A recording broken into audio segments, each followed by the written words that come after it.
Dana Kirti Company. Our team, Desi Melianasari, Dewi Melianasari, Dian Febrianingsih, Esti Pujarahayu, Evi Yuliani. Company profile, nama perusahaan Dana Kirti Company, tanggal berdiri 4 Maret 2021, alamat perusahaan Jalan Soekarno-Hatta nomor 10, Rajabasa, Bandar Lampung. Jenis perusahaan agroindustri. Dana Kirti Company bergerak di bidang produksi makanan ringan, pembuatan keripik singkong.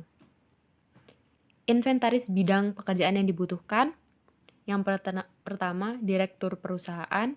Yang kedua, departemen produksi.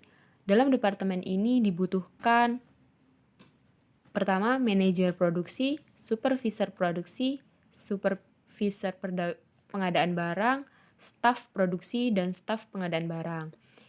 Yang ketiga, departemen keuangan. Dalam departemen ini terdiri dari manajer keuangan dan staf keuangan. Yang keempat, departemen pemasaran. Dalam departemen ini terdiri dari manajer pemasaran, supervisor pemasaran, dan staf pemasaran. Yang kelima, departemen sumber daya manusia. Dalam departemen ini terdiri dari manajer sumber daya manusia, supervisor sumber daya manusia, dan staf sumber daya manusia. Struktur organisasi dapat dilihat pada draft. Analisis pekerjaan, job analysis, manajer keuangan, dan manajer pemasaran. Yang pertama, manajer pemasaran. Dibutuhkan 1 orang. Fungsi, manajer pemasaran berfungsi sebagai kepala dalam hal penjualan dan pemasaran.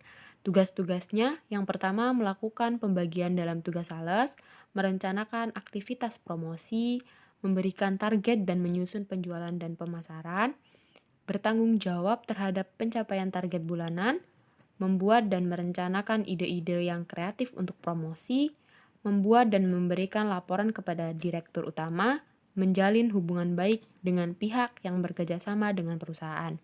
Untuk persyaratannya, yang pertama, pendidikan minimal D3 atau S1 manajemen, bisnis, atau perhotelan. Yang kedua, berpengalaman 2 tahun di posisi yang sama. Yang ketiga, mampu mengoperasikan computerized, Microsoft Office. Yang keempat, mampu menjadi pemimpin dan bekerja sama dengan tim. Yang kelima, memiliki kemampuan dan pengetahuan di bidang sales dan marketing. Yang keenam, memiliki kemampuan bahasa Indonesia dan Inggris dengan baik dan sopan.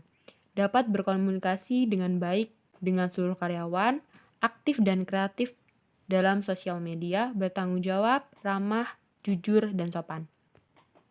Selanjutnya, manajer keuangan. Dibutuhkan 1 orang. Fungsi utama dari manajer keuangan yaitu merencanakan, mencari, serta dapat memanfaatkan dana dengan berbagai cara dalam memaksimalkan daya guna dari operasi perusahaan.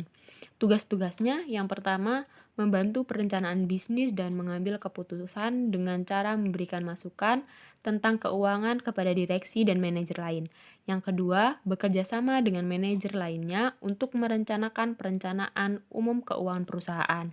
Yang ketiga, menjalankan dan mengoperasikan keuangan perusahaan seefektif mungkin dan seefisien mungkin. Yang keempat, mengambil keputusan penting dalam investasi serta menghubungkan perusahaan dengan pasar keuangan untuk memperoleh dana dan fasilitas lainnya oleh bank dan investor. Persyaratannya, yang pertama, pendidikan minimal D4 atau S1 akuntansi, manajemen, dan bisnis. 2. Berpengalaman 3 tahun di posisi yang sama. 3. Mampu mengoperasikan komputer minimal Microsoft Office. 4. Berjiwa pemimpin. 5. Mampu bekerja sama dengan tim. 6. Memiliki kemampuan dan pengetahuan di bidang akuntansi dan manajemen. Yang ketujuh, memiliki kemampuan bahasa Indonesia dan bahasa Inggris yang baik. Dapat berkomunikasi dengan baik dengan seluruh karyawan, bertanggung jawab, jujur, ramah, dan sopan. Diutamakan perempuan dan belum menikah, usia 25-30 tahun.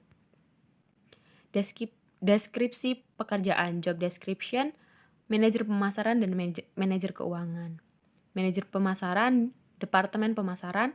Fungsi: manajemen pemasaran berfungsi sebagai kepala dalam hal penjualan dan pemasaran. Manajer pemasaran bertanggung jawab untuk mengembangkan, mengimplementasikan, dan melaksanakan rencana pemasaran strategis untuk menarik pelanggan potensial dan mempertahankan pelanggan yang sudah ada. Tugas-tugasnya: 1. Menciptakan konsep dasar, kerangka, dan prosedur departemental berdasarkan kebutuhan dan konsep yang diajukan oleh Departemen Pemasaran, Penjualan, dan Promosi. Yang kedua, menyusun, mengatur, menganalisis, mengimplementasi, dan mengevaluasi manajemen pemasaran, penjualan, dan promosi serta secara bertanggung jawab bagi perkembangan dan kemajuan perusahaan. Yang ketiga, melakukan pengawasan dan pengendalian atas seluruh kinerja manajemen pemasaran, penjualan, dan promosi bagi kepentingan perusahaan. Yang keempat, merealisasikan dan melaksanakan rencana-rencana serta prosedur-prosedur yang diterapkan melalui pendelegasian wewenang pada Departemen Pemasaran, Penjualan, dan Promosi yang berada di bawah pertanggungjawabannya. Yang kelima, membuat laporan kegiatan kepada Direktur Utama setiap 1 tahun 1 bulan sekali sebagai pertanggungjawaban seluruh aktivitas manajemen pemasaran, penjualan, dan promosi. Yang keenam, melakukan evaluasi pada tiap kegiatan pada Departemen Pemasaran. Wewenang. 1. Berwewenang merumuskan kebijakan pemasaran perusahaan. 2. Berwenang untuk memutuskan harga jual hasil produksi. 3. Pada kondisi tertentu berwenang untuk menolak permintaan order dari konsumen. 4. Berwenang untuk melakukan penyempurnaan pola kerja di Departemen Marketing. 5. Berwenang untuk melakukan koreksi terhadap harga CN kontrak apabila terjadi kesalahan. Hubungan lini: atasan langsung adalah Direktur Utama, bawahan langsung adalah Supervisor Pemasaran. Kondisi kerja: bekerja di kantor yang nyaman. Waktu kerja mulai dari 08.00 sampai jam 16.00 WIB. Evaluasi pekerjaan yang dilakukan berhubungan dengan keberlangsungan penjualan produk perusahaan. Secara tidak langsung berhubungan dengan konsumen. Hal ini menyebabkan pekerjaan manajer pemasaran cukup sulit karena berhubungan dengan manusia, karena manusia memiliki keinginan yang berbeda-beda.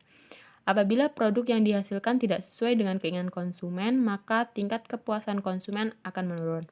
Manajer pemasaran juga harus mempelajari tren yang ada pada masyarakat untuk dapat melakukan promosi yang menarik bagi masyarakat. Yang kedua, manajer keuangan, Departemen Keuangan. Fungsi utama dari seorang manajer keuangan yaitu merencanakan, mencari, serta dapat memanfaatkan dana dengan berbagai cara dalam memaksimalkan daya guna dari operasi perusahaan. Tugasnya yang pertama, membantu merencanakan bisnis dan pengambilan keputusan dengan cara memberikan masukan tentang keuangan pada direksi dan manajer lain. Yang kedua, bekerja sama dengan manajer lain untuk merencanakan perencanaan umum keuangan perusahaan.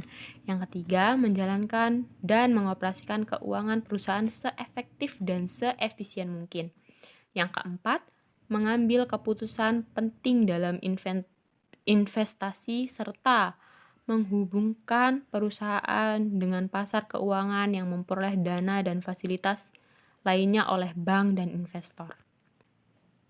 Tanggung jawab pertama, mengkoordinasikan dan mengontrol perencanaan, pelaporan, serta pembayaran kewajiban pajak perusahaan agar efisien, akurat, tepat waktu, dan sesuai dengan peraturan pemerintah yang berlaku.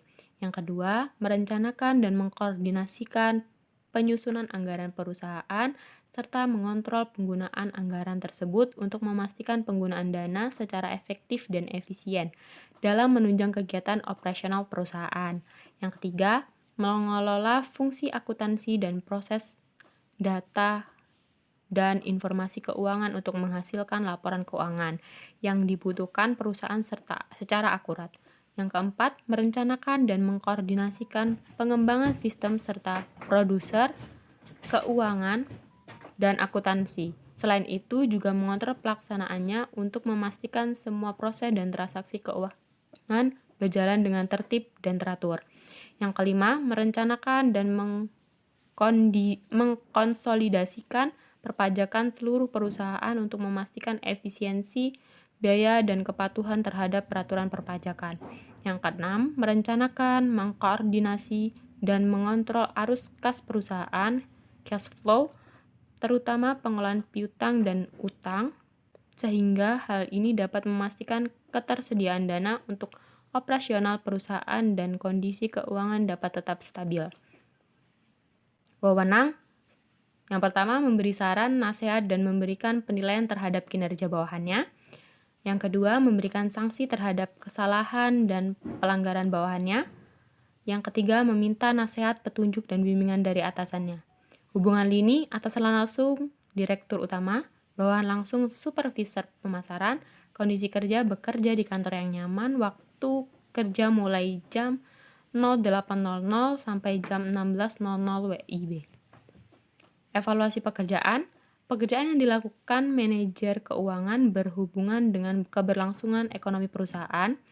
Manajer keuangan juga harus memiliki komunikasi yang baik dengan departemen yang lain untuk menyusun anggaran agar tidak terjadi kesalahan dalam anggaran keuangan. Hal ini menyebabkan pekerjaan manajer keuangan sangat sulit dan penuh resiko. Karena apabila terdapat salah satu input akan berdampak pada ekonomi keuangan. Apabila terjadi kesalahan input anggaran, manajer keuangan dapat beresiko mendapatkan sanksi potong gaji atau bahkan pemecatan. Selain itu, manajer keuangan juga bertanggung jawab dalam menjalin komunikasi yang baik dengan para stakeholder. Sekian presentasi dari kelompok kami akhiri. Wassalamualaikum warahmatullahi wabarakatuh. Terima kasih.